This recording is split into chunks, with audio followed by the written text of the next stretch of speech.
सुनाओ Tata Motors passenger vehicle limited, अब देखिए 352 रुपए 90 पैसे का प्राइसिंग हमें देखने को मिला है। एंड जिस तरीके से Q2 की नंबर्स आए, कल मार्केट के अंदर कहाँ ओपनिंग होने वाली है, बहुत सारी कंफ्यूजन है। जैसे कि अगर आप प्रॉफिटेबिलिटी देखें तो बहुत ऊपर है, लेकिन अगर आप इनर साइड नंबर्स को पढ़ेंगे तो आपको ऐसा लगेगा कि भाई जिस तरीके का अनुमान था वैसे ही नंबर निकल के आए। एक लॉस यहाँ पर ना दिखना था, वो लॉस सिर्फ और सिर्फ एक एडजस्टमेंट की वजह से टिका हुआ है, छुपा हुआ है। Hi, this is Dev and watching traders diary. Market क्या करने वाला है इस स्टॉक के अंदर, पहले नंबर्स को देख लेते हैं, जो कंफ्यूजन है उसको थोड़ा सा दूर कर लेते हैं। तो देखिए यहाँ पर सेल्स का नंबर जो है ना डाउन है, जैसा कि एक्सपेक्टेशन था। क्योंकि यहाँ पर JLR में अगर आप देखें तो जगुआर में जो प्रॉब्लम आई थी उसकी वजह से कहीं ना कहीं दिक्कतें आनी थी। आपका क्वार्टर ऑन क्वार्टर बेसिस पर सेल्स का नंबर डाउन है, 87,677 करोड़ से 72,349 करोड़ का सेल्स का नंबर निकल कर है। तो इसमें कोई शक की बात है नहीं है। अगर आपको लॉस समझनी है तो आप ऑपरेटिंग प्रॉफिट से समझ सकते हैं, 1404 करोड़ रुपए का घाटा है। ये है आपका लॉस, ये है आपका इंटरनल नंबर। मार्जिन -2% चले गए हैं।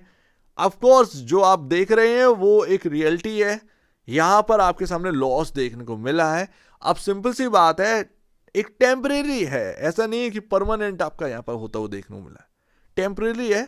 तो यहां पर मार्केट ये जानता भी था कि ये क्वार्टर में दिक्कत आएगी, तो सीधी सी बात है, कोई ऐसा नहीं है आउट ऑफ सिलेबस चीज आ गई है।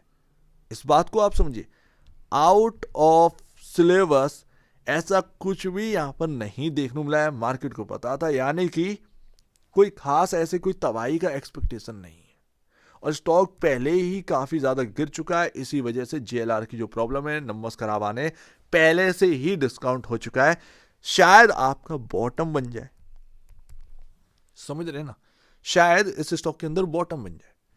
तो आप इस बात को समझिए, अगर कल नीचे खुला भी ना, उम्मीद यही करना कि भाई शायद बॉटम बन जाए। ये सिर्फ और सिर्फ एक एडजस्टमेंट की वजह से आपका इतना बड़ा प्रॉफिट दिखा रहा है, लेकिन उम्मीद यही करना है। उम्मीद क्या करनी है कि बॉटम बन जाए। अगर नीचे 3-4% अगर ओपन हो भी जाए, या 5% ऊपर नीचे ओपन हो भी जाए, तो भी आप यही एक्सपेक्ट करेंगे बॉटम, बॉटम शायद बन जाए।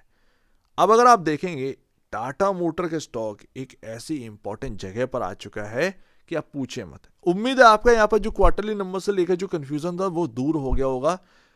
रियलिटी में आप लॉस में है, लेकिन एडजस्टमेंट का जो नंबर 81,500 के आसपास का जो डीमर्जर से यहाँ पर इनको बेनिफिट हुआ है, और उसकी वजह से जो अदर इनकम का यहाँ पर ना एकदम से बढ़ना हुआ, उसकी वजह से इतना बड़ा प्रॉफिट देखने को मिला है। अदरवाइज ऐसा कोई खास प्रॉफिट है नहीं है, ये ध्यान रखिएगा। मार्केट वो इतना तवज्जो नहीं देगा उस चीज़ को, तो यहाँ पर ध्यान रखना। पैटर्न जो है वो बड़ा खास बन रहा है। पैटर्न नहीं, ट्रेंड लाइन 2025 में अप्रैल से, मान के चलिए अप्रैल से एक ट्रेंड लाइन चल रही है इस स्टॉक के अंदर। एंड वो अगर आप देखोगे ना, मतलब एक समझ में आ रहा है कि 391 पर जो क्लोजिंग है वो ट्रेंड लाइन के बिल्कुल 3 से 4 रुपए थोड़ा सा ऊपर हमको स्टॉक देखने को मिला है, बिल्कुल ट्रेंड लाइन। और कल इसने लो जो है वो ट्रेंड लाइन पर ही लगाया, वहां से हल्की सी रिकवरी देखने को मिली। तो आप ये समझिएगा 385 ट्रेंड लाइन के हिसाब से बहुत इंपॉर्टेंट। कल अगर ओपनिंग अगर 385 के नीचे भी हो तो भी ध्यान रखिएगा कि क्लोजिंग अगर आपका 385 के ऊपर हो गई तो यानी कि ट्रेंड लाइन के ऊपर आप क्लोज हो गए, यानी कि नेगेटिव कुछ नहीं हुआ है। ध्यान रखिएगा, इस बात को ध्यान रखिए टेक्निकल बेसिस पर। 385 काफी इंपॉर्टेंट, भले ही 385 के नीचे हम चले भी जाएं एक बार, लेकिन क्लोजिंग अगर उसके ऊपर हो जाती तो ध्यान रखिएगा ट्रेंड लाइन बच गई, ये आप कहिएगा। एंड वहां ट्रेंड लाइन पर है इंपॉर्टेंट जगह पर, तो घूम भी जाए तो कोई बड़ी बात नहीं है। तो ध्यान रखिएगा, मुझे उम्मीद है कि शायद बॉटम बन जाए, पता नहीं ऐसा कुछ लग रहा है, बॉटम बन जाए। जितना वर्स्ट चीजें होनी थी वो शायद हो चुकी हैं, उम्मीद तो यही है। 20.70 का आपका RSI का वैल्यू है, यानी कि एक आपको उछाल जो है वो इस स्टॉक के अंदर देखने को मिलनी चाहिए बिकॉज ऑफ RSI साफ साफ कह रहा है कि ओवरसोल्ड जोन में। और उसके बाद आप आ जाओ, डिलीवरी क्वांटिटी देखिए मैसिव है, 65, 58, 60%, 42, 48, 50%, ये आपके डिलीवरी क्वांटिटी है। इतना भयंकर 65% डिलीवरी क्वांटिटी मायने रखती है भाई, मायने रखती है। उसके बाद आप आ जाओ मार्केट कैप। एक बात बताइए, फंडामेंटल बेसिस पर जरा देखिएगा, क्या टाटा मोटर प्रॉफिट नहीं बना रहा है? क्या टाटा मोटर प्रॉफिट नहीं बना रहा है? बना रहा है। क्या JLR बहुत बुरा है यहाँ पर ना आपके सामने देखने को मिल रहा है? नहीं, ऐसा नहीं है। क्या टाटा मोटर का डोमेस्टिक बिजनेस अच्छा नहीं है? डोमेस्टिक बिजनेस अच्छा है, कुछ कमियां है डोमेस्टिक बिजनेस के अंदर की, सर्विस सेंटर की यहाँ पर ना दिक्कतें हैं वगैरह वगैरह, लेकिन फिर भी क्या गाड़ियां नहीं बिक रही हैं? अच्छी खासी गाड़ियां बिक रही हैं। लगातार टाटा का यहाँ पर दबदबा जो है वो बढ़ता चला जा रहा है। फिर भी JLR जैसा बिजनेस प्लस डोमेस्टिक डोमेस्टिक जो टाटा मोटर का बिजनेस है वो सब आपको 1,44,000 करोड़ की वैल्यू में मिल जाता है। आप इसको कितना नीचे ले जाना चाहते हैं ये बताइए, बात यहीं पर आ जाती है। तो यकीन मानिए इतना बड़ा बिजनेस इतने छोटे से मार्केट कैप पर मिल रहा है। महिंद्रा का मार्केट कैप क्या है? 4,00,000 करोड़।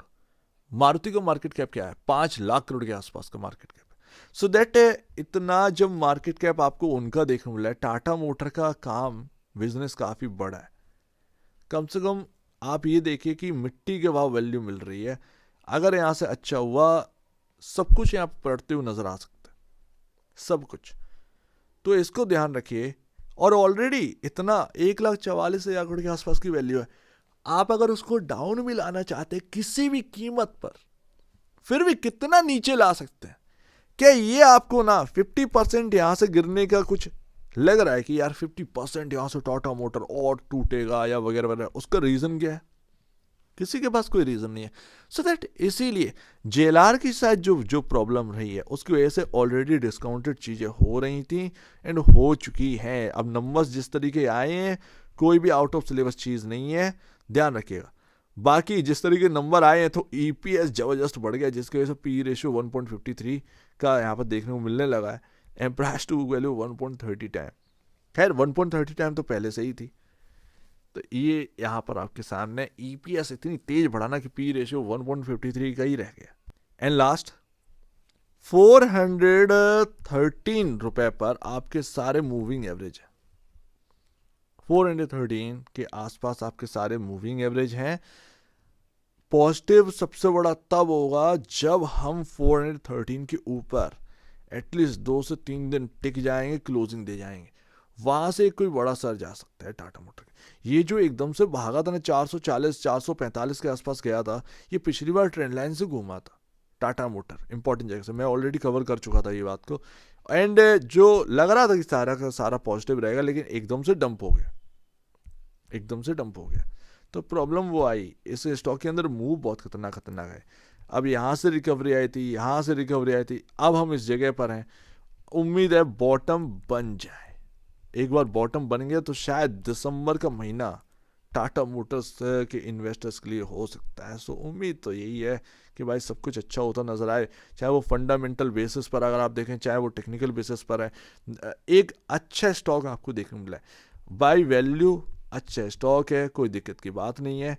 लेकिन लेट्स सी, देखते हैं कि मार्केट यहाँ पर क्या देखता है। एंड नंबर्स को यहाँ पर कंफ्यूजन में मत लीजिए, नंबर्स आउट ऑफ सिलेबस नहीं है। जो उम्मीद थी कि लॉस ही होगा वो टाटा मोटर के अंदर निकल कर आया है। एंड जो प्रॉफिट आपको देखने को मिला है बड़ा सा, वो सिर्फ और सिर्फ एक एडजस्टमेंट की वजह से। अदर इनकम बढ़ी है तो उसकी वजह से EPS भी बढ़ा है, जिसकी वजह से आपको P रेशियो भी एकदम से ना नीचे जाता हुआ देखने को मिला है। तो ये सारी कहानी रही है। लेकिन एक्चुअल बेसिस पर नंबर एकदम जो एक्सपेक्टेड थे वही है, आउट ऑफ सिलेबस कुछ भी नहीं है। मुझे नहीं लगता कि कोई ऐसा डैमेज हो जाना चाहिए टाटा मोटर के अंदर या वगैरह। हाँ, ध्यान रखिएगा, अगर इस ट्रेंड लाइन के नीचे हम क्लोज हो गए, जो कि बताना जरूरी है, सब पॉजिटिव बातें हैं, लेकिन अगर इस ट्रेंड लाइन के नीचे हम क्लोज हो गए 2 से 3 दिन, तो ये काफी नेगेटिव हो जाएगा इस स्टॉक के अंदर। ऐसे में फिर गिरावट कितनी आएगी क्या है ये अपने को नहीं पता, ये फिर एक नेगेटिव साइड हो जाता है। पर मैंने प्लस साइड और नेगेटिव साइड आपको बता दी। नंबर्स ऐसे नहीं है कि कोई बहुत बड़ा डैमेज हो, बस इतना ध्यान रखिए, ये ध्यान रखिएगा। सो उम्मीद है काफी कुछ आपको समझ में आया होगा। एक बार वैसे पहले बेचने से पहले अपने ब्रोकर एडवाइस से जो सलाह लीजिएगा खुद की स्टडी करेगा, उससे बेहतर कुछ भी नहीं है। खुद की स्टडी मस्ट है, तो आप दीजिए अपनी देखेंगे वो तो धन्यवाद दोस्तों।